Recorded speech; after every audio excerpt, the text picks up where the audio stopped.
ಇನ್ನು ಸಚಿವ ನಾಗೇಂದ್ರ ವಜಾ ಮಾಡುವಂತೆ ಬಿಜೆಪಿ ಪ್ರತಿಭಟನೆ ಮಾಡೋದಕ್ಕೆ ಮುಂದಾಗ್ತಾ ಇದೆ. ಎಂಎಲ್ಸಿ ಲಿಂಗರಾಜ್ ಪಾಟೀಲ್ ನೇತೃತ್ವದಲ್ಲಿ ಪ್ರತಿಭಟನೆಗೆ ಮುಂದಾಗಿದ್ದಾರೆ.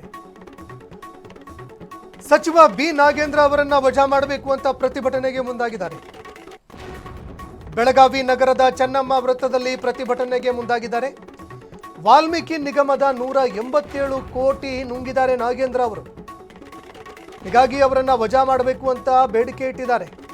ಕಾಂಗ್ರೆಸ್ ವಿರುದ್ಧ ಧಿಕ್ಕಾರ ಕೂಗಿ ಬಿಜೆಪಿಗರು ಆಕ್ರೋಶ ಹೊರಹಾಕಿದ್ದಾರೆ. ನಾಗೇಂದ್ರ ಅವರನ್ನ ವಜಾ ಮಾಡೋದಕ್ಕೆ ಬಿಜೆಪಿ ಹೋರಾಟ ಮಾಡುತ್ತೆ. ಸಚಿವ ಬಿ ನಾಗೇಂದ್ರ ಭಾವಚಿತ್ರವನ್ನ ಸುಟ್ಟು ಬಿಜೆಪಿಯವರು ಆಕ್ರೋಶ ಹೊರಹಾಕಿದ್ದಾರೆ. ದೃಶ್ಯಾವಳಿಯಲ್ಲಿ ನೋಡ್ತಾ ಇದ್ದೀರಿ.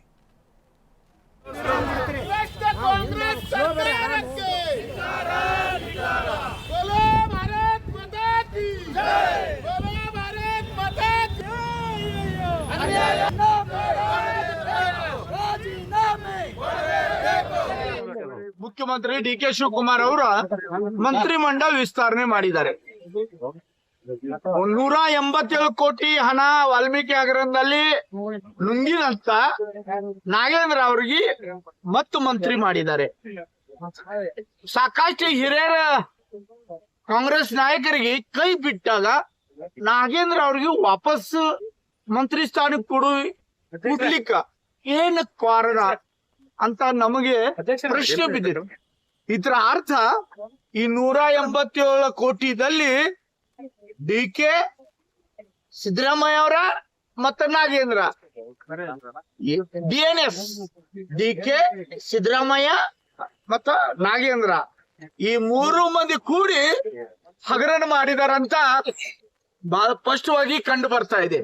ಯಾಕಂದ್ರ ಹಿಂದೂ ಸರ್ಕಾರ ಅಂತ ಸಿದ್ದರಾಮಯ್ಯ ಅವರ ಭಾಷಣ ಮಾಡ್ತಾ ಇದ್ರು. ಆದ್ರ ನಾಗೇಂದ್ರ ಅವರೇ ಸರ್ಕಾರದಲ್ಲಿ ಮಂತ್ರಿಯಾಗಿ 187 ಕೋಟಿ ಹಣ ಸ್ವಹ ಆದ್ಮೇಲೆ ಮತ್ತ ಅವ್ರಿಗೆ ಮಂತ್ರಿ ಮಾಡುವಂತ ಕೆಲಸ ಕಾಂಗ್ರೆಸ್ ಹೈಕಮಾಂಡ್ ಮಾಡ್ತಾ ಇದೆ. ಸಿದ್ದರಾಮಯ್ಯನವರ ಸರ್ಕಾರದಲ್ಲಿ ಹಿಂದುಳಿದ ವರ್ಗದ ಸಚಿವರಾಗಿ ವಾಲ್ಮೀಕಿ ನಿಗಮದಲ್ಲಿ 187 ಕೋಟಿ ಹಗರಣವನ್ನ ಮಾಡಿ ಸ್ವತಃ ಸಿದ್ದರಾಮಯ್ಯನವರ ಸದನದಲ್ಲಿ ಒಪ್ಪಿಕೊಂಡಾರ 100 ಕೋಟಿ ರೂಪಾಯಿ ಹಗರಣ ಆಗಿದೆ ಅಂತೇಳಿ. ಆ ಹಗರಣದ ಹಣವನ್ನ ಇವತ್ತು ಅನ್ಯ ರಾಜ್ಯಗಳ ಚುನಾವಣೆಗೆ ಇವತ್ತು ಬಿ ನಾಗೇಂದ್ರ ಅವರು ಕಳಿಸಿದ ಒಂದು ಪ್ರತಿಫಲವಾಗಿ ಇಲ್ಲಿ ವಾಲ್ಮೀಕಿ ನಿಗಮದಲ್ಲಿ ಲೂಟಿ ಹೊಡೆದು ಆ ಹೈಕಮಾಂಡ್ಗೆ ಕಪ್ಪ ಕಾಣಿಕೆಯನ್ನು ಕೊಟ್ಟಂತ ಬಿ ನಾಗೇಂದ್ರ ಅವರಿಗೆ ಇವತ್ತು ಮಣೆ ಹಾಕಿದಂತ ಕಾಂಗ್ರೆಸ್ನ ಹೈಕಮಾಂಡ್ಗೂ ಸ್ವತಃ ಭ್ರಷ್ಟಾಚಾರದಲ್ಲಿ ಮುಳುಗಿ ಭ್ರಷ್ಟಾಚಾರದಲ್ಲಿ ಜೈಲಿಗೆ ಸೇರಿದಂತ ಈ ನಾಡಿನ ಮುಖ್ಯಮಂತ್ರಿಗಳು ಮತ್ತೆ ಭ್ರಷ್ಟ ಸಚಿವನಿಗೆ ಮಣೆ ಹಾಕಿ ಇವತ್ತು ಸಚಿವರನ್ನಾಗಿ ಏನ್ ನೇಮಕ ಮಾಡಿಕೊಂಡಿದ್ದಾರೆ ಬಿ ನಾಗೇಂದ್ರ ಅವರನ್ನ ತಕ್ಷಣ ಸರ್ಕಾರದಿಂದ ಅವರ ಸಚಿವ ಸಂಪುಟದಿಂದ ಅವ್ರನ್ನ ವಜಾ ಮಾಡಬೇಕು. ಏನು ಭ್ರಷ್ಟಾಚಾರದಲ್ಲಿ ಸಿಲುಕಿ ಇವತ್ತು ಜೈಲ ವಾಸ ಮಾಡಿದಂತ ಬಿ ನಾಗೇಂದ್ರ ಅವರು ಮತ್ತೆ ಅವರಿಗೆ ಸಚಿವ ಸ್ಥಾನ ಕೊಡುವ ಮುಖಾಂತರ ಮತ್ತೆ ಇವತ್ತು ಭ್ರಷ್ಟಾಚಾರಕ್ಕೆ ಕುಮ್ಮಕ್ಕವನ್ನ ಈ ರಾಜ್ಯ ಕಾಂಗ್ರೆಸ್ ಸರ್ಕಾರ ನೀಡ್ತಾ ಇದೆ. ಈ ಭ್ರಷ್ಟಾಚಾರ ಸಲಿಕಿದಂತ ಬಿ ನಾಗೇಂದ್ರ ತಕ್ಷಣ ವಜಾ ಮಾಡಬೇಕು. ನೈತಿಕ ಹೊಣೆ ಅಂತ ಅವರ ರಾಜೀನಾಮೆ ಕೊಡಬೇಕು. ಸಿದ್ದರಾಮಯ್ಯನವರ ಸರ್ಕಾರದಲ್ಲಿ ಹಿಂದುಳಿದ ವರ್ಗದ ಸಚಿವರಾಗಿ ವಾಲ್ಮೀಕಿ ನಿಗಮದಲ್ಲಿ 187 ಕೋಟಿ ಹಗರಣವನ್ನ ಮಾಡಿ ಸ್ವತಃ ಸಿದ್ದರಾಮಯ್ಯನವರ ಸದನದಲ್ಲಿ ಒಪ್ಪಿಕೊಂಡಾರ 100 ಕೋಟಿ ರೂಪಾಯಿ ಹಗರಣ ಆಗಿದೆ ಅಂತೇಳಿ.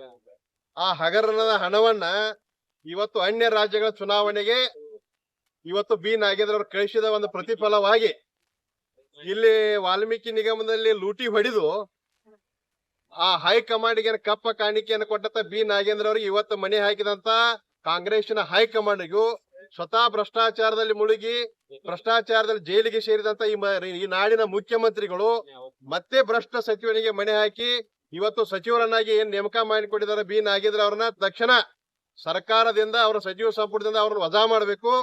ಏನು ಭ್ರಷ್ಟಾಚಾರದಲ್ಲಿ ಸಿಲುಕಿ ಇವತ್ತು ಜೈಲ ವಾಸ ಮಾಡಿದಂತ ಬಿ ನಾಗೇಂದ್ರ ಅವರು ಮತ್ತೆ ಅವರಿಗೆ ಸಚಿವ ಸ್ಥಾನ ಕೊಡುವ ಮುಖಾಂತರ ಮತ್ತೆ ಇವತ್ತು ಭ್ರಷ್ಟಾಚಾರಕ್ಕೆ ಕುಮ್ಮಕ್ಕವನ್ನ ಈ ರಾಜ್ಯ ಕಾಂಗ್ರೆಸ್ ಸರ್ಕಾರ ನೀಡ್ತಾ ಇದೆ. ಈ ಭ್ರಷ್ಟಾಚಾರ ಸಲಿಕಿದಂತ ಬಿ ನಾಗೇಂದ್ರ ತಕ್ಷಣ ವಜಾ ಮಾಡಬೇಕು. ನೈತಿಕ ಹೊಣೆ ಅಂತ ಅವರ ರಾಜೀನಾಮೆ ಕೊಡಬೇಕು. ಸಿದ್ದರಾಮಯ್ಯನವರ ಸರ್ಕಾರದಲ್ಲಿ ಹಿಂದುಳಿದ ವರ್ಗದ ಸಚಿವರಾಗಿ ವಾಲ್ಮೀಕಿ ನಿಗಮದಲ್ಲಿ 187 ಕೋಟಿ ಹಗರಣವನ್ನ ಮಾಡಿ ಸ್ವತಃ ಸಿದ್ದರಾಮಯ್ಯನವರ ಸದನದಲ್ಲಿ ಒಪ್ಪಿಕೊಂಡಾರ 100 ಕೋಟಿ ರೂಪಾಯಿ ಹಗರಣ ಆಗಿದೆ ಅಂತೇಳಿ. ಆ ಹಗರಣದ ಹಣವನ್ನ ಇವತ್ತು ಅನ್ಯ ರಾಜ್ಯಗಳ ಚುನಾವಣೆಗೆ ಇವತ್ತು ಬಿ ನಾಗೇಂದ್ರ ಅವರು ಕಳಿಸಿದ ಒಂದು ಪ್ರತಿಫಲವಾಗಿ ಇಲ್ಲಿ ವಾಲ್ಮೀಕಿ ನಿಗಮದಲ್ಲಿ ಲೂಟಿ ಹೊಡೆದು ಆ ಹೈಕಮಾಂಡ್ಗೆ ಕಪ್ಪ ಕಾಣಿಕೆಯನ್ನು ಕೊಟ್ಟಂತ ಬಿ ನಾಗೇಂದ್ರ ಅವರಿಗೆ ಇವತ್ತು ಮಣೆ ಹಾಕಿದಂತ ಕಾಂಗ್ರೆಸ್ನ ಹೈಕಮಾಂಡ್ಗೂ ಸ್ವತಃ ಭ್ರಷ್ಟಾಚಾರದಲ್ಲಿ ಮುಳುಗಿ ಭ್ರಷ್ಟಾಚಾರದಲ್ಲಿ ಜೈಲಿಗೆ ಸೇರಿದಂತ ಈ ನಾಡಿನ ಮುಖ್ಯಮಂತ್ರಿಗಳು ಮತ್ತೆ ಭ್ರಷ್ಟ ಸಚಿವನಿಗೆ ಮಣೆ ಹಾಕಿ ಇವತ್ತು ಸಚಿವರನ್ನಾಗಿ ಏನ್ ನೇಮಕ ಮಾಡಿಕೊಂಡಿದ್ದಾರೆ ಬಿ ನಾಗೇಂದ್ರ ಅವರನ್ನ ತಕ್ಷಣ ಸರ್ಕಾರದಿಂದ ಅವರ ಸಚಿವ ಸಂಪುಟದಿಂದ ಅವ್ರನ್ನ ವಜಾ ಮಾಡಬೇಕು. ಏನು ಭ್ರಷ್ಟಾಚಾರದಲ್ಲಿ ಸಿಲುಕಿ ಇವತ್ತು ಜೈಲ ವಾಸ ಮಾಡಿದಂತ ಬಿ ನಾಗೇಂದ್ರ ಅವರು ಮತ್ತೆ ಅವರಿಗೆ ಸಚಿವ ಸ್ಥಾನ ಕೊಡುವ ಮುಖಾಂತರ ಮತ್ತೆ ಇವತ್ತು ಭ್ರಷ್ಟಾಚಾರಕ್ಕೆ ಕುಮ್ಮಕ್ಕವನ್ನ ಈ ರಾಜ್ಯ ಕಾಂಗ್ರೆಸ್ ಸರ್ಕಾರ ನೀಡ್ತಾ ಇದೆ. ಈ ಭ್ರಷ್ಟಾಚಾರ ಸಲಿಕಿದಂತ ಬಿ ನಾಗೇಂದ್ರ ತಕ್ಷಣ